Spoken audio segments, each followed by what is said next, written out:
Hi, and welcome to the Heart of a Perfectionist podcast. I'm your host, Tegan Thompson. I'm a book lover, a chocoholic, and an INTJ living in a world filled with extroverts.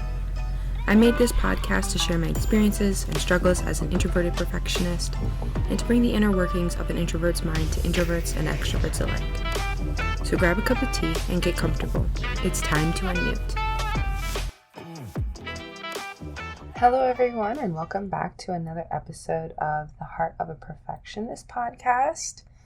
I just want to start off by saying I got my THP merch and I'm so happy with how it turned out. It's so comfortable that I decided to actually extend the ordering date so you can continue to order THP merch through April 19th by 11 p.m. So I'll put the link in the episode description again if you want to buy anything or look through it. So this week we will be talking about what it really means to be a perfectionist, or what it really means to have perfectionism. And I say this because there is a lot of misleading beliefs and stereotypes about perfectionism. And many people use perfectionist too casually, like, oh, I'm a perfectionist or whatever, and it's too casual now. Like, I feel like almost everyone's using it at this point. And that's not true. While it is true that perfectionism rates are rising, not everyone is a true perfectionist, and so I kind of want to talk about what it really means. Because there's like this myth about perfectionists being typically seen as detail-oriented, perfect or flawless, having high standards, and being committed to excellence. And these are not necessarily true. So, first thing is, I said perfect, and I say that with quotes because nobody is or can be perfect. So, therefore, perfectionists are actually inherently imperfect,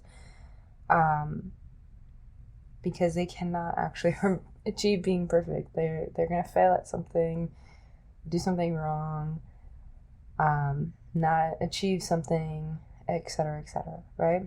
So what is perfectionism then? It's perfectionism. True perfectionism is rooted in a fear of failure and a fear of uncertainty. It's for a perfectionist, it's not that they want to be perfect, it's that they don't want to fail. And that's kind of the biggest thing. So for perfectionists, they're going to look at the things that they do well with less importance as the things that they don't do well at. Because the things they do well, the things that they're seen as perfect at, it's like that's who I should be. That should be my normal. And so when they fail at something, it's more damaging to them. Which we will talk more about how that can be more damaging in general. Perfectionists set impossibly high standards that are impossible to achieve. They have this feeling and this need to be accepted. A lot of procrastination. I talked about that in the previous episode. Perfectionism comes with procrastination. And perfectionism is actually maladaptive. And I say this because perfectionism is not willing to change or adjust to the environment or situation that they're in to better suit them, which is a adaptive human trait.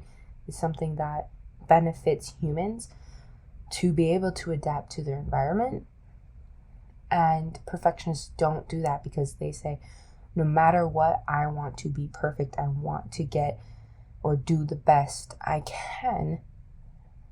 Or not even that they can, but that is possible for anyone, no matter what their environment or their situation is.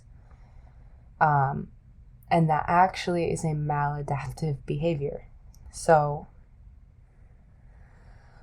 yeah, and it's not something that should be seen as positive. And I know a lot of people talk about being a perfectionist or having perfectionism as kind of a positive trait. To be like, oh yeah, my only flaw is that I'm a perfectionist, and they think that's cool because, you know, that means that, or people see that as them being really good at everything and all of this, and that's not true.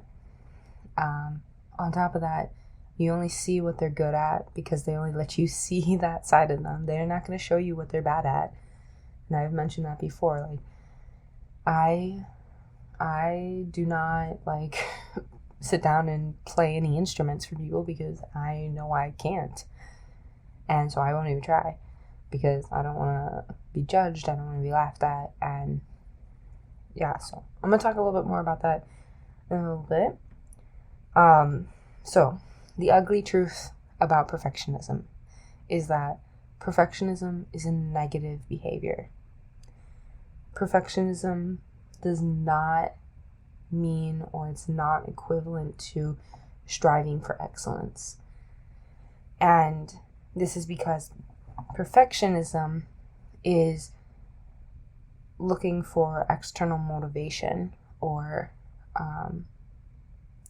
external acceptance from the people around them and the things that they do. So I might do something and look to get a good grade or get praised on something. That's external motivation for me. Whereas striving for excellence tends to be more internal motivation, where it's something you want to do for yourself. It's something you want to achieve. It's a goal that you have set forth for yourself, and once you get there, you are proud of yourself. You don't care what other people think. You don't care what other people do about it. It's your own thing, and that is what striving for excellence really is. So they're not the same thing.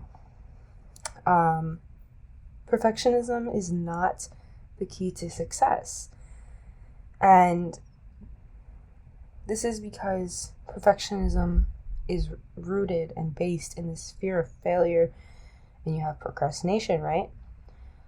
So what often happens is that perfectionists are prevented from starting or doing the things that they want to achieve because they're afraid they're going to fail, and so they push things off, and then they just never do it. And so they're never able to succeed at it. So being a perfectionist actually hinders you from this success. And that is so important, so key to remember that sometimes, no, not sometimes, this is like something I say to myself a lot, is like, this key to success for me is actually failure. Because if you don't fail, you don't learn. And if you don't learn, you can't grow. And growing is how you can achieve your goals. So I really tried to keep telling myself this, because I do have this perfectionist mindset where I always want to do everything perfectly. I don't want to do something I'm going to fail at. And I have to remind myself, well, if you don't fail, you're not going to learn. And if you don't learn, you're not going to grow. And that is so important. I want to grow. I want to push past my boundaries. And perfectionism is a box. It's defined boundaries that hinder you from this growth and this success. Perfectionists often feel unfulfilled. And this is simply because they strive to be perfect, right? When No one can ever be perfect. It's literally impossible. You can never achieve that goal. And so perfectionists are striving after something they can't achieve. And so there's this constant feeling of failure. And that feeds more into the perfectionism behavior, this need to be perfect, to please other people, to receive acceptance from other people, but you can't be perfect, so you consistently keep feeling like a failure. And it's kind of just a whole cycle in and of itself. So it's definitely difficult, but that is definitely what it feels like to be a perfectionist. And perfectionism is a gateway to mental health problems. In particular, this includes depression, anxiety, OCD, chronic headaches, insomnia, eating disorders, and so many more. But yeah, so, I mean, with all the things I've just said, perfectionism sets you up for failure. And feeling like you're a failure all the time is hard on you mentally. And you're constantly thinking about what you've done wrong, how you're not good enough, what you need to do better, and never focusing on the positives, like how well you did on this test, or how well you've been doing at work, or how well your relationships have been going. Whatever it is, you don't focus on those positives. You're consistently focusing on the negatives, and that really damages your mental health, and it leads to all of these different mental health problems. And I think that's so important to recognize, that perfectionism is seen as almost a positive flaw. It's a flaw that everyone wants to have. But it really shouldn't be. And it isn't. Because true perfectionism is incredibly damaging and unhealthy. And leads to so many other things that aren't perfect, that aren't something you want, and you have to deal with those things too. Those come with it, and you can't just be like, well, I'm just gonna be a perfectionist and I'm gonna stay positive. That's not how perfectionism works. You don't have true perfectionism then.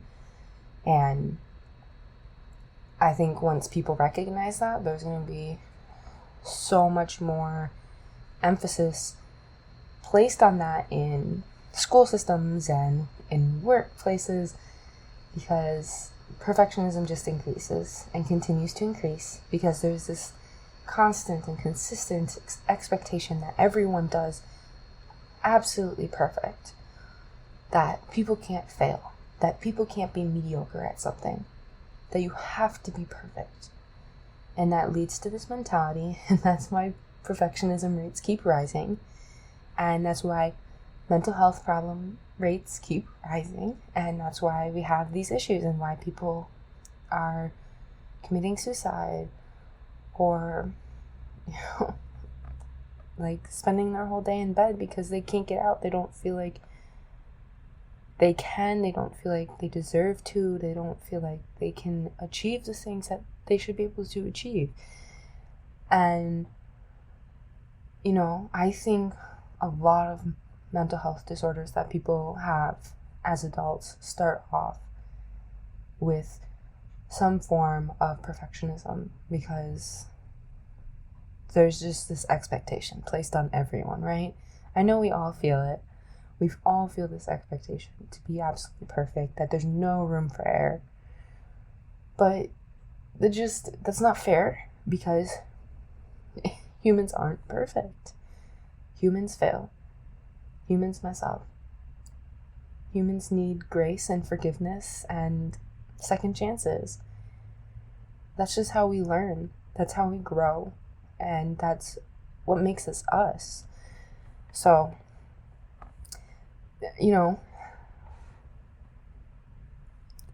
Perfectionism is not good. Perfectionism is negative, and it should not be seen as something positive. So, but it isn't all bad news.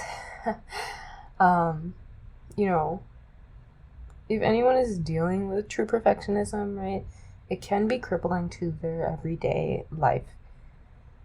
However, we are so lucky to have professionals out there now who we can talk to, who understand the human psyche and the brain enough to be able to help us cope and to learn new behaviors and to change old behaviors,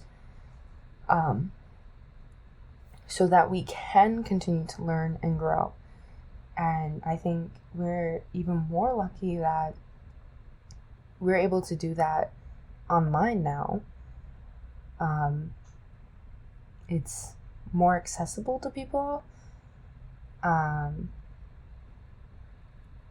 not going to say it's accessible to everyone because I know it can still be pretty costly, but it is becoming more and more accessible, which is so great.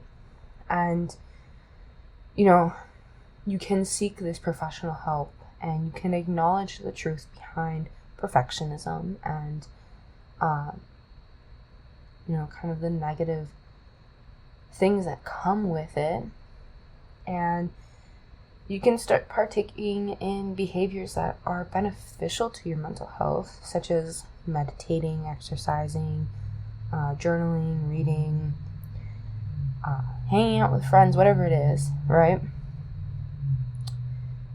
Because these things are so, so important to not only be able to cope with perfectionism, but also to be able to fight against the negative behaviors, right? To be able to change those things, to learn new, good behaviors and help you grow and push past those things so you're not dealing with it anymore. Or maybe not anymore.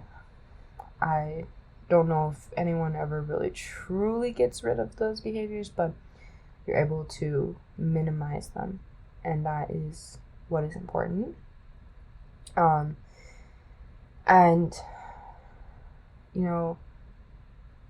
Mental health is the most important aspect of health, in my opinion. I'm saying this from my opinion. Mental health is the most important aspect of health. And that's because it doesn't matter how physically healthy you are.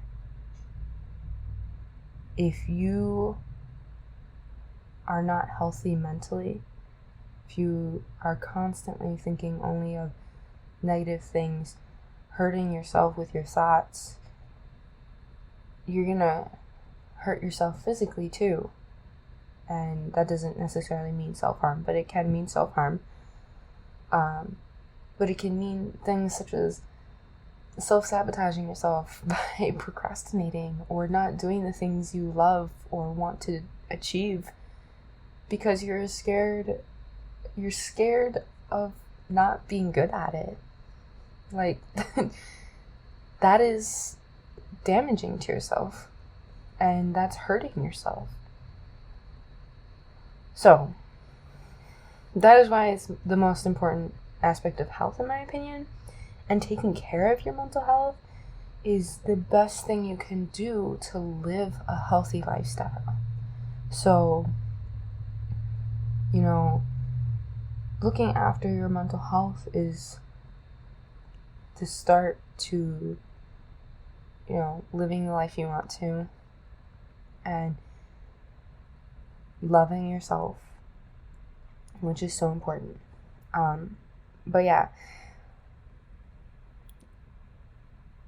it does not mean that you are a bad person if you are a perfectionist.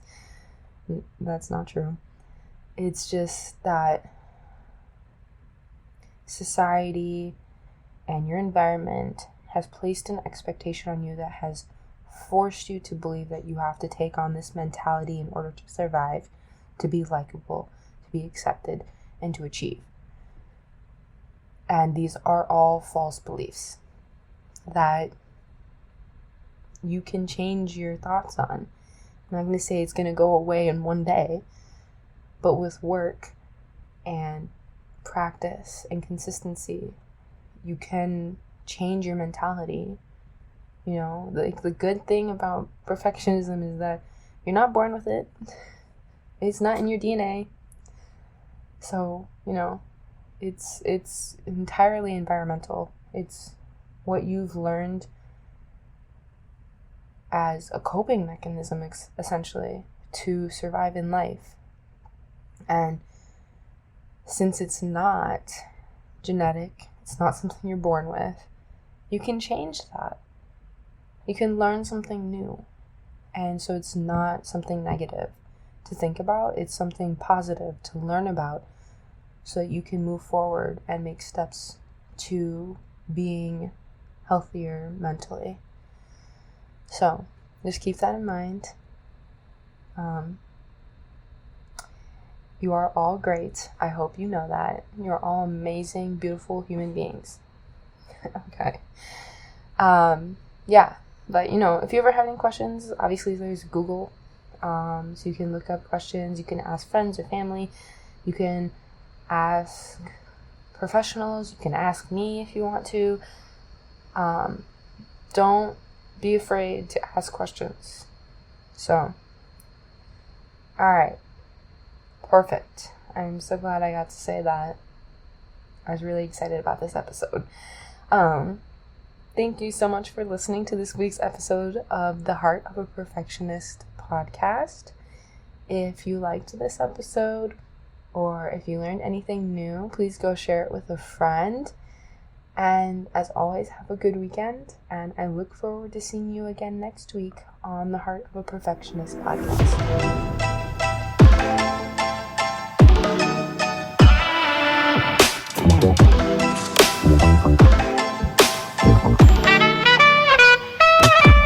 Wow.